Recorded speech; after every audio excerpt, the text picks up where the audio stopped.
A gente pede que vocês se inscrevam em nosso mailing para receber as novidades em primeira mão. Nos acompanhem também nos nossos canais de mídia social, no site, no LinkedIn e no Instagram. Em relação à declaração de isenção de responsabilidade, gostaria de colocar que as opiniões dessas conferências são do apresentador, cientista, e não refletem as do Wilson. E todos os palestrantes tiveram total liberdade para preparar sua conferência. Então, a palestrante de hoje será a doutora Eliana Bistrici Giuntini. Ela é graduada em nutrição pela Universidade de São Paulo, possui mestrado e doutorado em nutrição humana aplicada pela USP.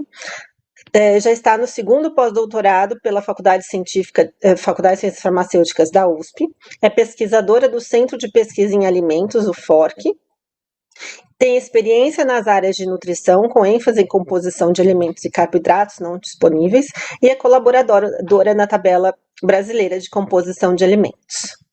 Eliana, se eu esqueci alguma coisa aqui, por favor, pode colocar, fique à vontade para se apresentar também. Primeiro, eu quero dar boa tarde a todos. Temos um grande número de participantes, o que me deixa muito contente. E eu quero agradecer especialmente ao Wilson, principalmente na presença de vocês duas, né, que se empenharam para que isso acontecesse. E a ideia foi mostrar um pouco do trabalho que a gente vem, que começou a desenvolver o ano passado com uma série de workshops em algumas universidades para divulgar o trabalho de composição de alimentos e a produção da qualidade dos dados, que para nós é um tema que é muito relevante e que nós observamos que muitos profissionais acabam desconhecendo uma série de cuidados que a gente precisa ter na utilização desses dados e que são extremamente importantes na hora de a gente aplicar essas ferramentas no trabalho dos profissionais. Então, já posso compartilhar? Pode sim. A apresentação?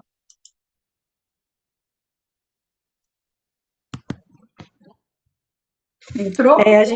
Entrou, doutora Eliana. A gente vai desligar agora os vídeos para ficar só a senhora, tá? Obrigada. Bom. Muito obrigada.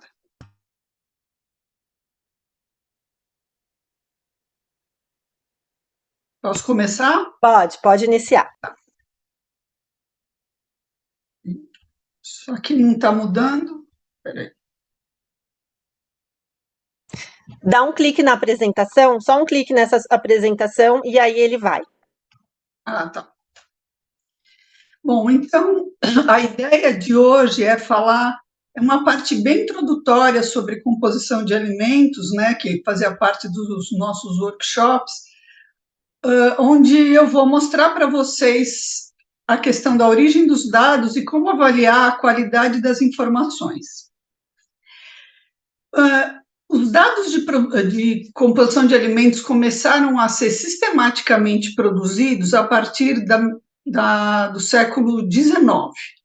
E com isso, com o aumento de volume de informações, eles passaram a ser apresentados em tabelas de composição de alimentos. E mais recentemente, nos últimos 25, 30 anos, em versões eletrônicas, além das versões impressas. Embora durante os anos 1900 tenha existido uma grande divulgação desses dados através de diversas tabelas em diferentes países, por diferentes instituições, somente em 1984 foi criado um grupo internacional com o objetivo de melhorar a qualidade e a disponibilidade de dados de composição de alimentos.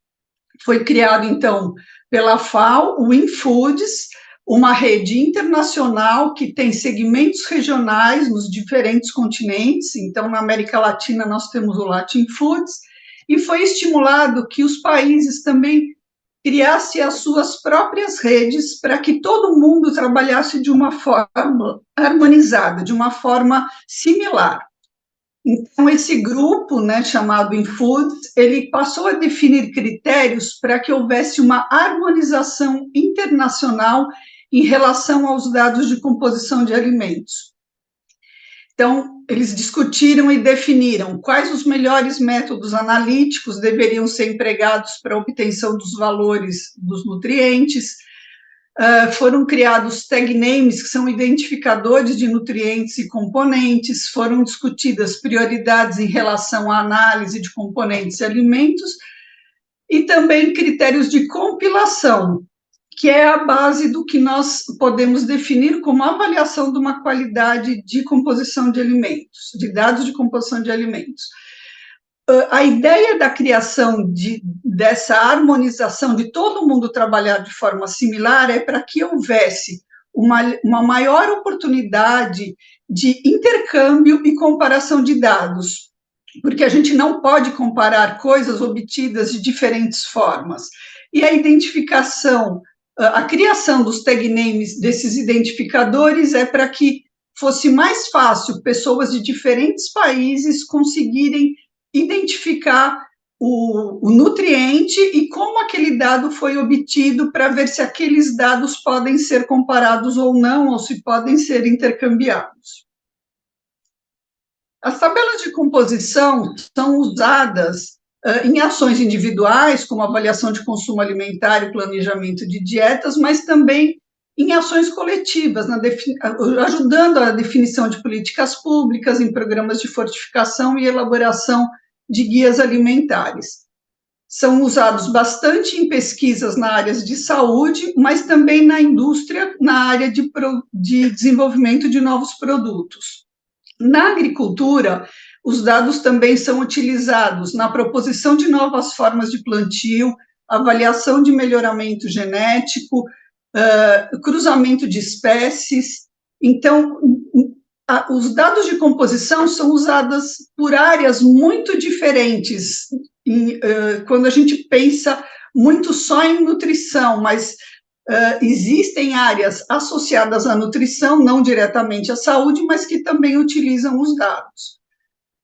As tabelas de composição também são consultadas por usuários comuns, usuários leigos, consumidores, de forma direta, através das próprias tabelas, mas também por dados de rotulagem de alimentos. Então, muitas diferentes pessoas em diferentes segmentos utilizam essas informações. Mas para que isso tenha uma eficiência no propósito de uso, é preciso que essas tabelas apresentem qualidade. E qualidade nessa área significa termos dados confiáveis, atualizados e harmonizados. Dados confiáveis e atualizados é uma coisa bastante intuitiva, então, são dados confiáveis aqueles que foram obtidos por métodos apropriados. Atualizados, porque o mercado de alimentos é uma coisa muito dinâmica, não só em termos de indústria de alimentos, que sempre está apresentando novos produtos no mercado, retirando aqueles outros, mas também em termos de o que acontece na natureza, porque nós trazemos alimentos que são produzidos regularmente em alguns países de clima diferente e otimizamos um plantio no nosso próprio país, só que nós temos solos diferentes, temos clima diferente, e isso pode repercutir como uma variação na qualidade nutricional do alimento. Então, é importante que exista uma análise, que existam novos alimentos, novas informações sempre sendo atualizadas nas tabelas de composição de alimentos. Um conceito um pouco mais difícil de entender, que hoje a gente vai conversar bastante sobre ele, é a questão da harmonização. E ela é uma informação essencial em termos de qualidade de dados numa tabela de composição de alimentos. O que nós percebemos que a maior parte dos profissionais precisam entender é que é importante, quando você vai utilizar uma ferramenta, é entender como essa ferramenta foi criada, qual é a origem dos dados que estão naquela tabela de composição, que informações eu preciso saber a respeito desses dados, e se é uma ferramenta computacional, essa ferramenta ela tem um banco de dados por trás, então é importante saber qual banco ou quais bancos de alimentos estão envolvidos naquela ferramenta. Um dado confiável numa tabela de composição, ele depende da coleta, do transporte, do armazenamento adequado, evitando que haja degradação ou perda de nutrientes ou componentes. É importante que sejam utilizados métodos analíticos apropriados para cada um deles, que o laboratório que o execute tenha um bom desempenho e que sejam usados cálculos e fatores apropriados, assim como apropriadas formas de expressão. Para um usuário, isso é muito, talvez não é uma coisa palpável, porque independe da gente, como foi feita a coleta, transporte, armazenamento, mas um laboratório que está acostumado a fazer aquilo, ele já segue uma série de protocolos tomando todos esses cuidados, assim como também os métodos analíticos que serão utilizados. Mas boa parte dessas informações, principalmente os métodos analíticos que foram utilizados para a obtenção dos valores, como os fatores e os cálculos empregados e as formas de expressão, elas devem constar da documentação da tabela de composição de alimentos. Então, inicialmente, a gente pensa na origem das informações, como esse dado foi produzido, como essas informações originais chegaram a uma tabela de composição de alimentos. Algumas pessoas consideram que tudo que está dentro de uma tabela, ela foi analisada, que o alimento foi analisado especificamente para fins de colocar aquele dado na tabela. Isso realmente é o ideal, mas ele depende, além de todo o planejamento em termos de amostragem e de coleta dessas amostras, precisa também de vários equipamentos muito específicos, pessoas treinadas, especializadas em determinadas análises, além de aplicação de metodologias validadas e padronizadas.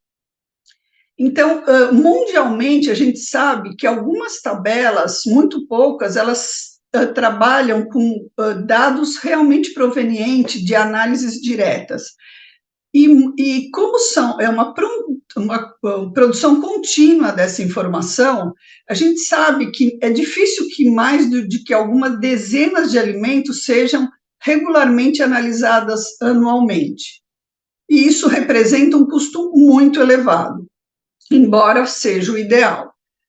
Uma forma que esses experts do InFoods consideraram que seria um jeito de alimentar essas tabelas seria a compilação de dados analíticos provenientes na literatura. Então, a gente sabe que dentro das universidades, dentro da academia, existe uma produção de informação para diferentes fins, para uma análise clínica, para um estudo de nutrição, para uma forma de cruzamento, para análise de um cruzamento genético, de um melhoramento genético. Então, todas essas informações que foram produzidas com qualidade, elas poderiam ser inseridas em tabelas de composição de alimentos, porque houve todo um cuidado na produção dessa informação. E o que a gente sabe que hoje em dia acontece em termos mundiais é que a maior parte das tabelas, elas têm parte dos dados obtidos por essa análise direta para fins de colocar essa informação numa tabela de composição de alimentos, mas parte delas também obtidas pelo que está disponível na literatura. O que é importante a gente deixar claro é que uma compilação de dados não é uma mera coleta de informações.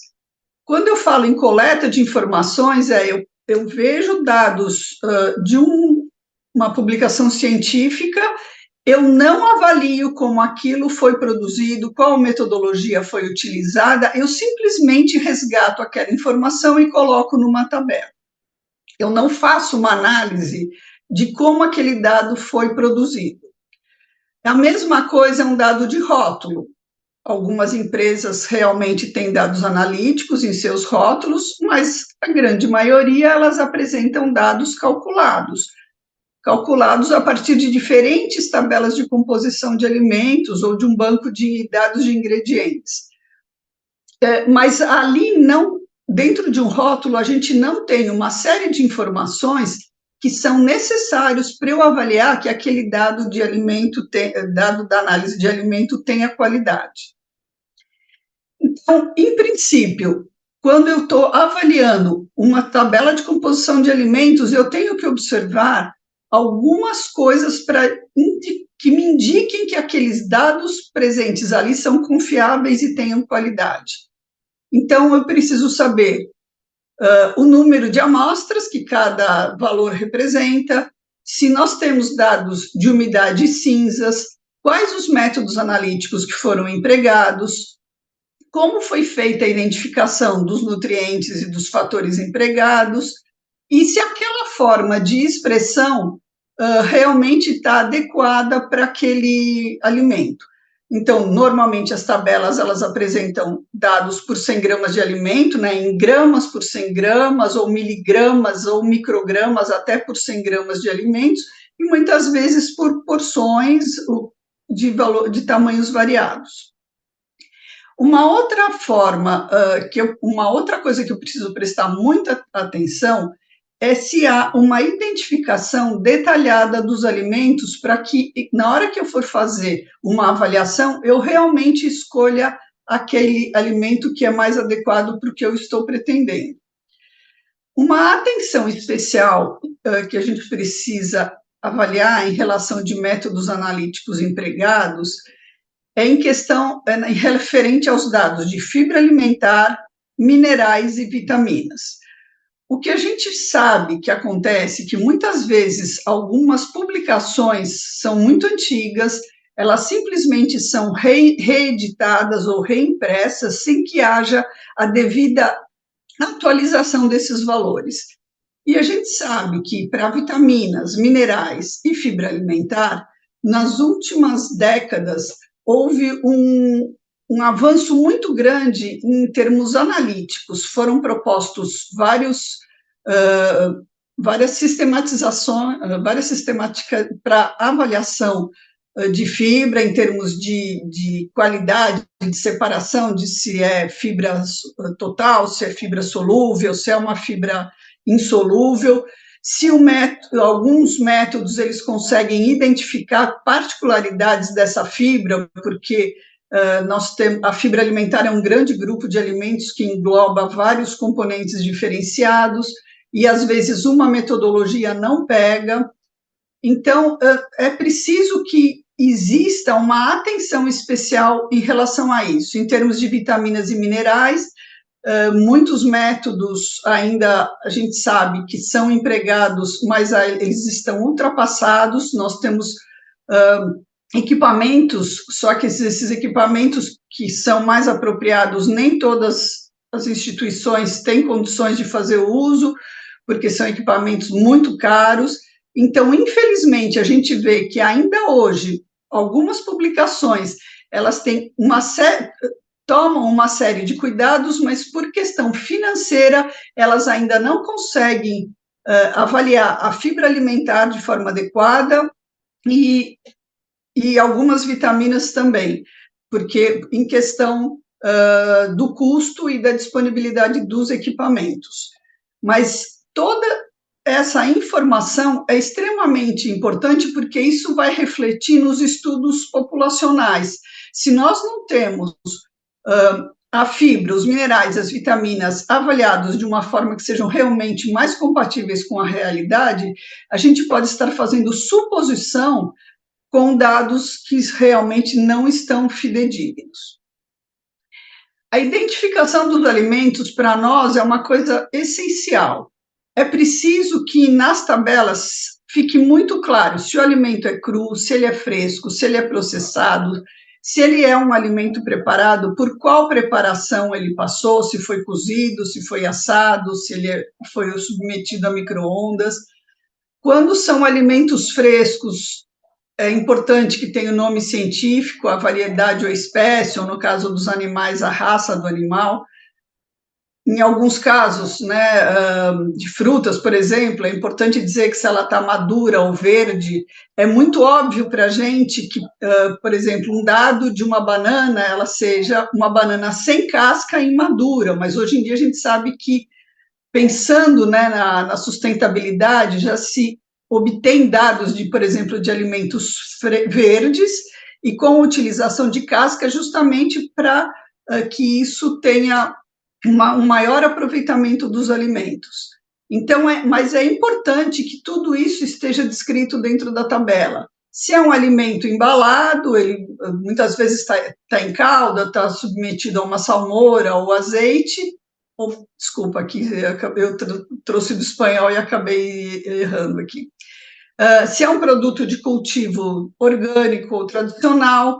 No caso do leite, de que animal que é? De uma vaca, da cabra, de búfala? A gordura foi mantida ou ela foi parcialmente retirada ou totalmente retirada? Se é uma carne, de que animal que é? É uma carne de gado, de porco, de ave? E, se possível, especificar o corte, porque a gente sabe, principalmente,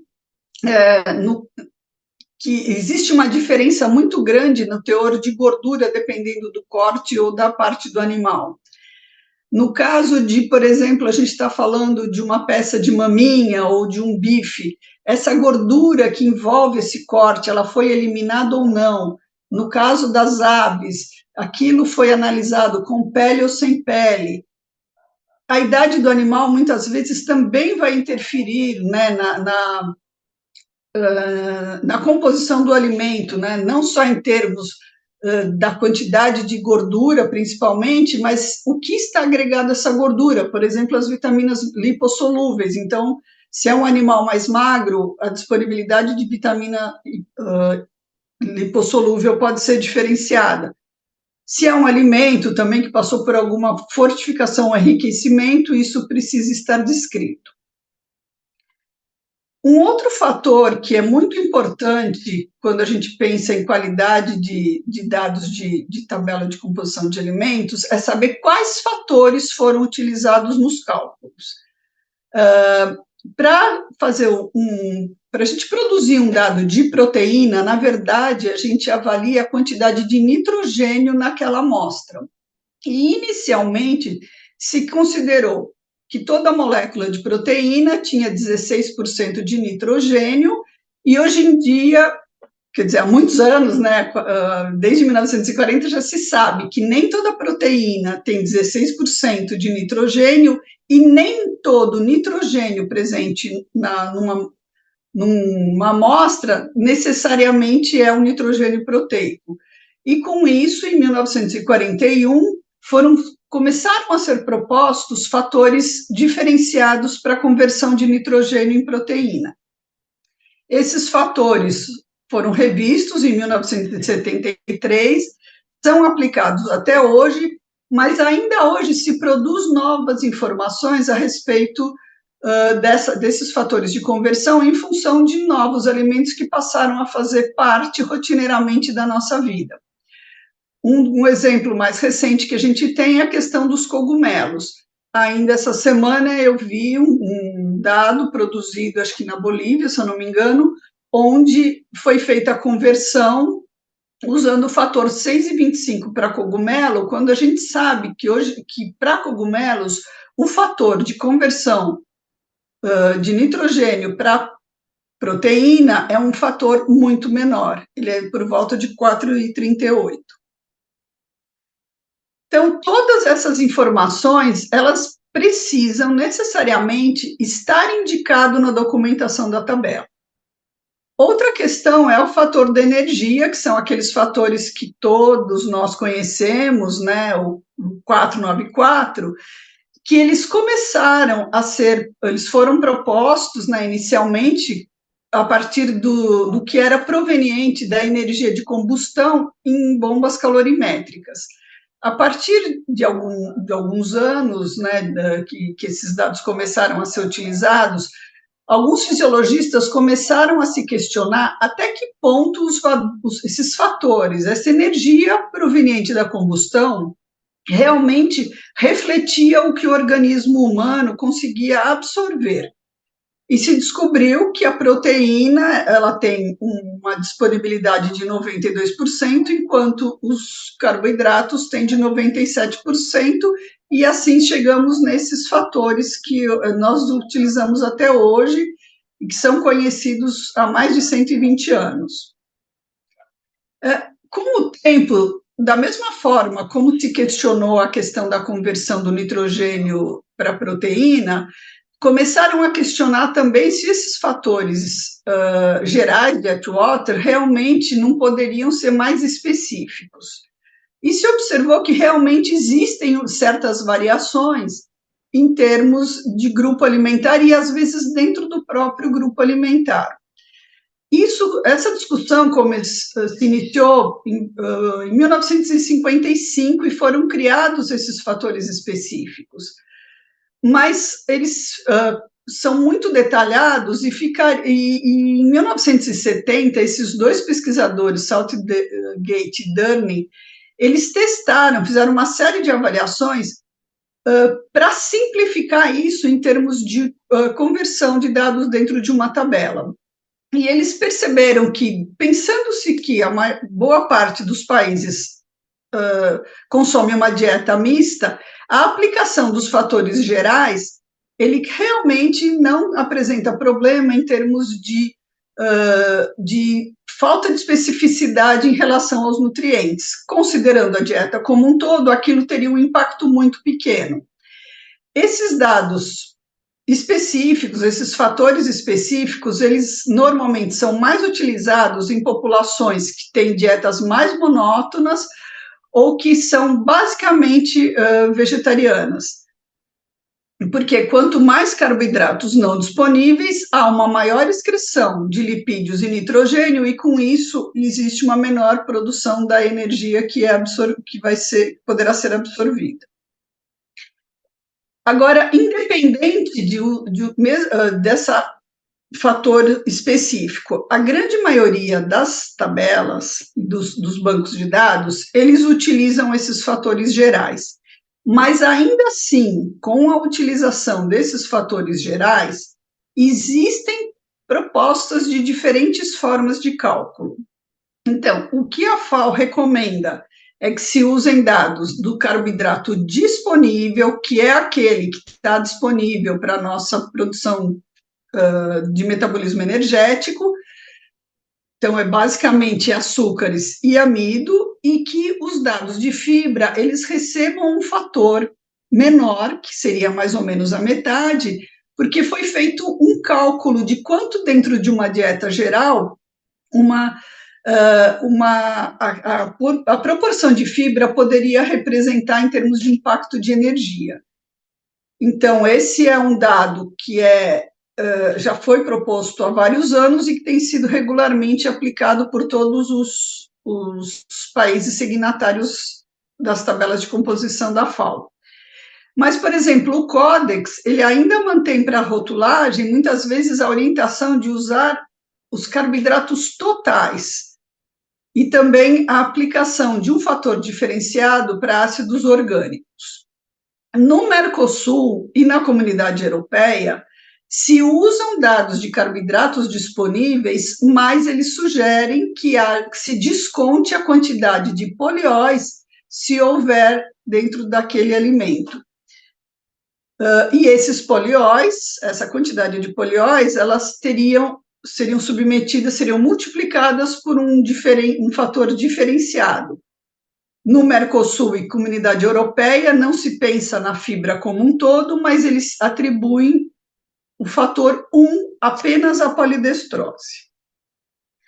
Para complicar um pouco mais, na legislação da Anvisa, que está agora em vigor, que foi proposta em 2020, além daqueles fatores tradicionais, eles consideraram que, por exemplo, cada poliol teria um fator diferentes. O lactitol é diferente do xilitol, do sorbitol, do manitol, Algumas fibras também são diferenciadas, eles dão a fibra solúvel geral como fator 2, deveria ser multiplicada por 2, a polidestrose por 1, mas a tagatose, por exemplo, seria por 3.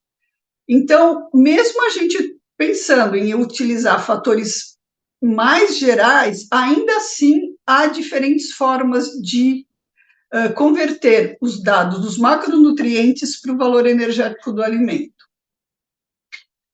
Um detalhe importante quando a gente usa, que a gente precisa fazer uma checagem, pelo menos em alguns alimentos, eu sugeriria até nos principais, é fazer uma checagem em relação em termos de composição centesimal. Não é incomum a gente encontrar uma composição centesimal que não some 100. Então, vocês somando umidade, proteínas, lipídios, carboidratos disponíveis mais fibra alimentar, mais álcool e cinzas, esse valor ele tem que dar muito próximo de 100. Ele é preferível que esteja entre 97% e 103%. A FAO aceita até um pouquinho mais, ele tem uma flexibilização um pouco maior. Mas o que para a gente é uma coisa um pouco estranha é considerar que se a gente considera que os carboidratos são considerados, eles não são necessariamente determinados. Posso dizer que 95% das tabelas, elas têm dados de carboidratos obtidos por diferença. Então, se a gente desconta de 100 a umidade, as proteínas, os lipídios, o álcool e as cinzas, o que sobrar é carboidrato total. E eu retirando a fibra, o que sobrar eu tenho de carboidrato disponível. Então, não teria por que esse valor seria diferente de 100. Então, a qualidade dos dados, ela está muito relacionada com a origem das informações, de como esses dados foram produzidos. Mas quando a gente pensa numa tabela de composição de alimentos, a gente precisa pensar que precisam existir padrões harmonizados. Então, eu pegando diferentes alimentos de diferentes grupos, eu tenha a certeza de que eles foram produzidos de forma similar. O que acontece é que muitas tabelas que a gente encontra, inclusive na internet, né, produzido por diferentes institutos ou diferentes países, elas trazem uma ferramenta, elas trazem informações de diferentes origens. Então, você pega, claro, de dados de compilação, mas muitas vezes são agregação de diferentes tabelas. Então, eu pego dados da TACO, por exemplo, com dados americanos, com dados da Austrália, só que eu não, essas ferramentas, essas tabelas que juntam essas informações e esses bancos, essas ferramentas computacionais que são calculadoras de dieta, elas não fazem ajustes necessários para que esses dados realmente sejam harmonizados. Então, nós vamos ter diferentes dados de diferentes origens, e isso, quando eu faço a soma dessas informações para diferentes alimentos que vieram de diferentes fontes, eu posso ter dados inconsistentes em relação à energia, fibra alimentar, vitaminas e minerais. No caso da fibra, vitaminas e minerais, a gente já falou aqui sobre a questão de muitas vezes os dados não serem atualizados e estarem sendo replicados dados que foram obtidos há muito tempo atrás com métodos que não eram os mais adequados. Outra questão importante é a questão do número de componentes. Cada tabela, cada fonte de dados vai ter uma quantidade de informações a respeito do número de nutrientes. E eu já vou mostrar para vocês a seguir. E outra questão também, voltamos à questão dos fatores adotados. Cada tabela, cada ferramenta, cada rótulo, dependendo do lugar que vem, eles podem adotar fatores diferentes.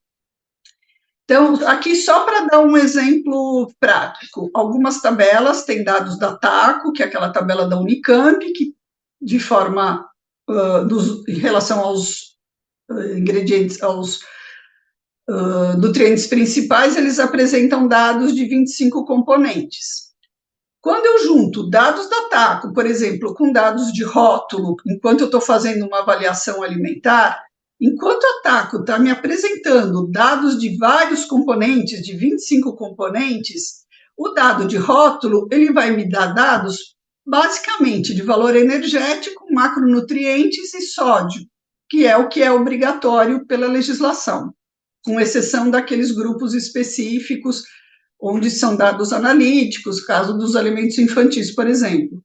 Mas na hora que eu estou usando dados de diferentes fontes, eu não tenho essa informação na TACO, mas eu tenho um dado de rótulo, eu vou somar as informações, como eu não tenho de todas as vitaminas e minerais, por exemplo, esses dados necessariamente vão estar subestimados, porque o que eu não tenho numa tabela mais completa, ele vai contar como zero daquela que é incompleta.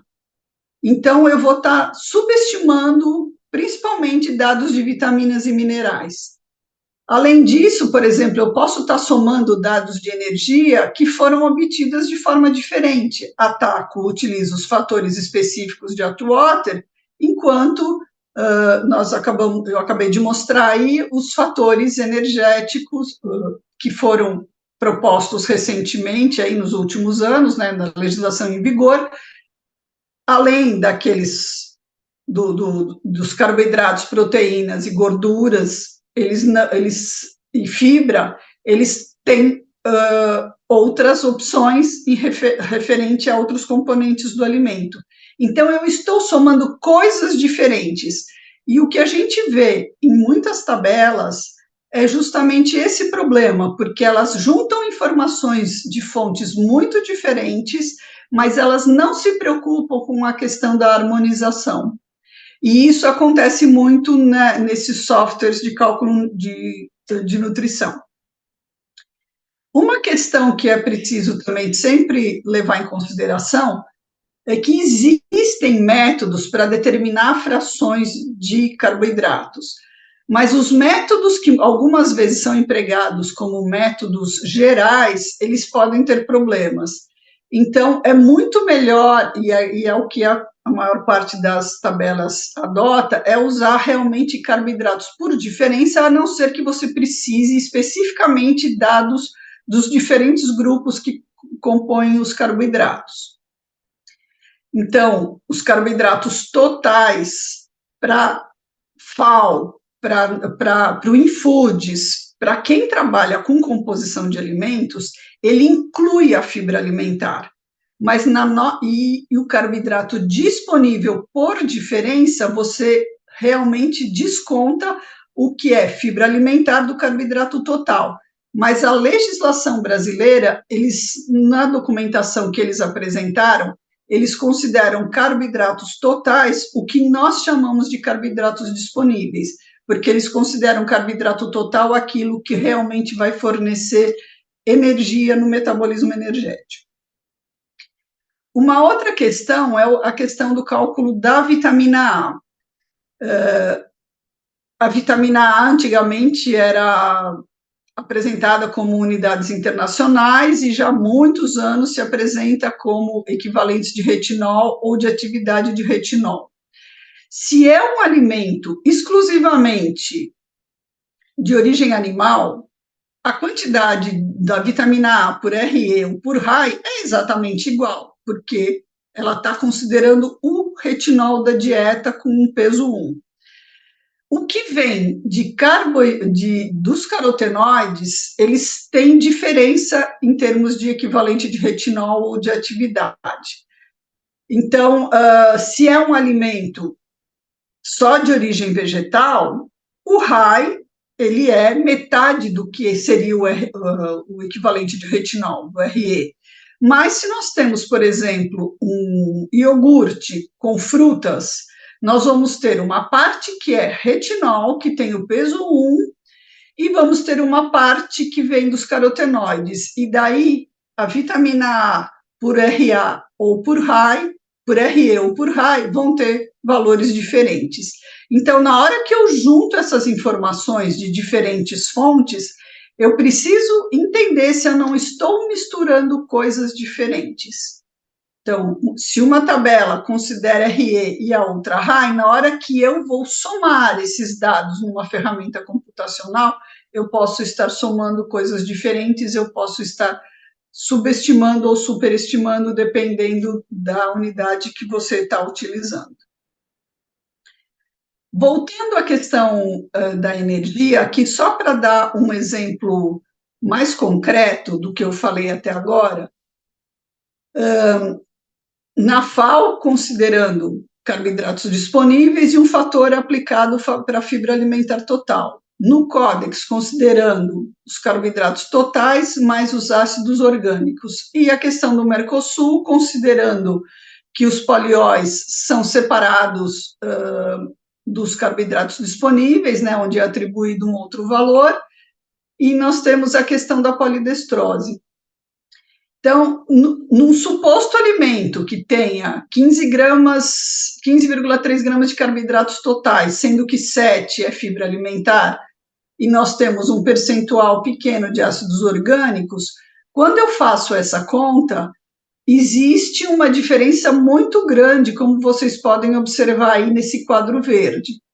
Pelo fator da FAO, eu teria 309 quilojoules, enquanto que se eu fosse considerar os carboidratos totais, eu teria 415. Esses 415 é um valor muito superior ao que a legislação permite. Por exemplo, a legislação da Anvisa. Para a energia, a Anvisa considera que possa existir uma variação de até 20% para cima, e o que nos daria cerca de 360 quilojoules. E isso é muito inferior ao valor que eu obteria usando os carboidratos totais, que nós chegaríamos a um valor de 415, seria 25% a mais, é um valor muito maior do que a própria legislação em vigor recomenda. Então, aqui, assim, só para mostrar de forma mais ou menos prática o tipo de informações que a gente tem dentro de uma tabela que se preocupou realmente com a origem dos dados e também com a harmonização das informações. Então, nós temos uma tabela que ela tem diferentes fontes de dados, mas o que nós fizemos? Nós adotamos padrões, esses padrões estão descritos na nossa documentação. Quem quiser, nessa parte inicial aqui, existem uma série de informações, inclusive os critérios adotados, e nós pegamos, por exemplo, dados dos macronutrientes e refizemos o cálculo de energia para que toda a energia da TBCA fosse calculada da mesma forma. E na questão da vitamina A, nós apresentamos dados por RE e por RAI. Nós temos as duas opções, elas foram calculadas de acordo com o que foi recomendado em cada um. Então, por exemplo, quando vocês consultarem a tabela, vocês vão ver que algumas informações estão assim, valor analítico. Então, foram dados realmente retirados de publicações, de análises realizadas para a tabela, de dados internos de laboratório.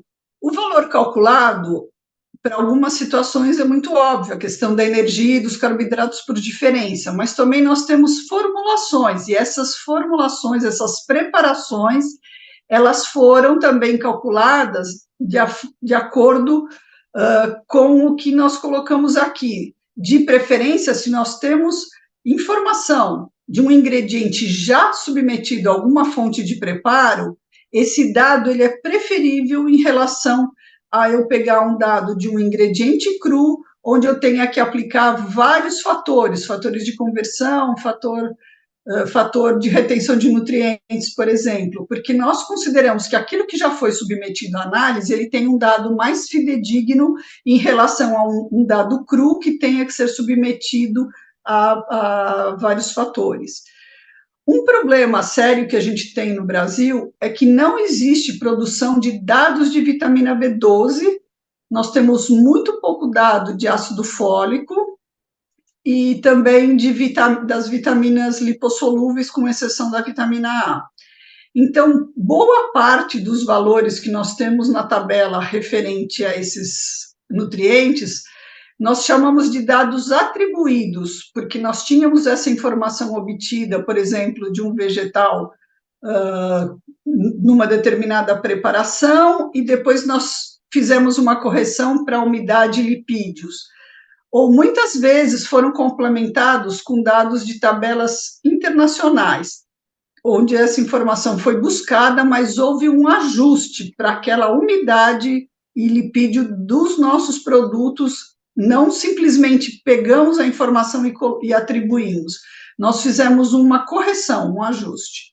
Existem alguns valores que são assumidos, porque alguns nutrientes não necessariamente precisam ser avaliados. Por exemplo, eu não vou analisar álcool que não seja numa bebida ou num produto de origem animal ou vegetal que passou por um processo de fermentação, porque aquilo necessariamente me daria 0. Assim como eu também não vou analisar, por exemplo, fibra alimentar em alimentos de origem animal, porque a gente sabe que a fibra alimentar ela é típica de um alimento vegetal. Então, quando os valores são consultados, é possível identificar todas essas informações. Nós temos basicamente 2 bases de dados, uma chamada de biodiversidade de alimentos regionais, onde a gente só tem os dados originais dos trabalhos, os dados que foram obtidos integralmente daquela forma, não houve nenhum tipo de ajuste e são dados muito limitados, ele é muito voltado para a pesquisa. E para avaliação de consumo alimentar e outras propostas de nutrição, nós temos um banco mais amplo, onde ele pode ser consultado de diferentes formas, por medida caseira, com informação estatística, por componente especificamente, nós podemos fazer comparação entre alimentos de diferentes grupos ou dentro do mesmo próprio grupo, ou utilizar medidas caseiras personalizadas. Então, você pode procurar pelo nome do alimento, você pode selecionar o grupo e ainda assim, para minimizar, facilitar a busca, ele pode ser procurado de uma forma que nós chamamos de tipo de alimento. Ele é um alimento in natura, por exemplo, uma fruta, ele é um ingrediente sem lactose, é uma preparação geral, é uma preparação mais específica, ou ele é uma preparação simples do alimento. O que nós chamamos de preparação simples do alimento é uma coisa muito típica do Brasil. Nós temos muitas publicações com dados, por exemplo, de carnes que foram assadas, fritas ou cozidas sem adição de tempero nenhum, ou algum pescado. Então, esses alimentos foram submetidos a formas de diferentes preparos, mas sem a interferência de outros componentes, sem a adição. Então, ele é um dado puro. Então, a partir desses dados puros, eu consigo fazer uma composição em diferentes preparações com dados que nós consideramos que sejam mais fidedignos. Então, nós temos dados de 34 componentes, sendo uma parte de composição centesimal, perfil de lipídios, mais dados de 10 vitaminas e 10 minerais. A gente coloca, né, quando a gente faz uma média de vários produtos, né, de vários alimentos obtidos de diferentes publicações, por exemplo, e a gente coloca as referências que foram originais ali, que serviram para a base desse cálculo. Então, eu chamo de um dado analítico, embora eu tenha feito uma média, porque eles são originários de dados analíticos. Então, no rodapé, né, de cada página gerada, vocês encontram todos os documentos, né, que foram originários, né, para gerar aquela publicação, os valores máximo e mínimo, quando for o caso, e o número de dados utilizados para fazer aquela média daquele valor analítico. Então, atualmente, nós temos quase Já temos 5.700 dados, mas ainda temos mais dados para serem inseridos. Cerca de 1.760 são dados realmente analíticos de produtos produzidos e analisados no Brasil, grande parte deles. E parte deles, como eu falei, a questão do ácido fólico, da vitamina B12, são dados que foram atribuídos, não são dados analíticos, mas eles são dados que, infelizmente, a gente não tem no Brasil. E esses 1.700 dados de 1.700 alimentos, eles serviram para a gente fazer muitos cálculos de preparações que são consumidas rotineiramente no Brasil. Isso começou com uma demanda da POF, da Pesquisa de Orçamentos Familiares, porque para eles não adiantava ter dados de ingredientes ou dados de preparo simples do produto, porque as pessoas consomem a preparação completa. Então, a partir dessa demanda, acabamos criando, né, uma sistematização para cálculos de preparações e chegamos a esse número que temos hoje. O banco de dados de biodiversidade é um banco muito mais enxuto, mas ele traz informações detalhadas sobre a região ou estado de origem, né, daquele alimento que foi analisado, e também um detalhamento em relação à espécie e variedade. São dados que basicamente voltados para a pesquisa, e nós temos cerca de 1.300 dados desses alimentos. E uma mensagem final aqui sobre bancos de dados vem de Atwater, de mais de 120 anos atrás. Os bancos de dados são ferramentas científicas, mas o seu uso correto depende do treinamento e perícia do usuário. Então, aqui eu completo, ele depende do treinamento, de você avaliar a qualidade da informação que você está utilizando, e também na perícia de você conseguir as melhores combinações, os melhores matchings. Você nem sempre encontra necessariamente aquele dado daquele alimento que você está procurando, mas você precisa procurar de uma forma que aquilo seja o mais compatível com a realidade daquilo que você está buscando. Muito obrigada. Aqui nós temos, né, o QR Code das nossas redes sociais, nós temos o site, temos o Instagram, e também a tabela a TBCA tem os 2 aplicativos, tanto no Android quanto no iOS. E eu devolvo a palavra à Flávia. Obrigada, professora Eliana. Eu acho que realmente foi excelente a sua apresentação. Eu acho que temos aí muitas coisas para serem estudadas, né, com essa questão de tabela de composição de alimentos. Deixa eu ver aqui se tem alguma pergunta.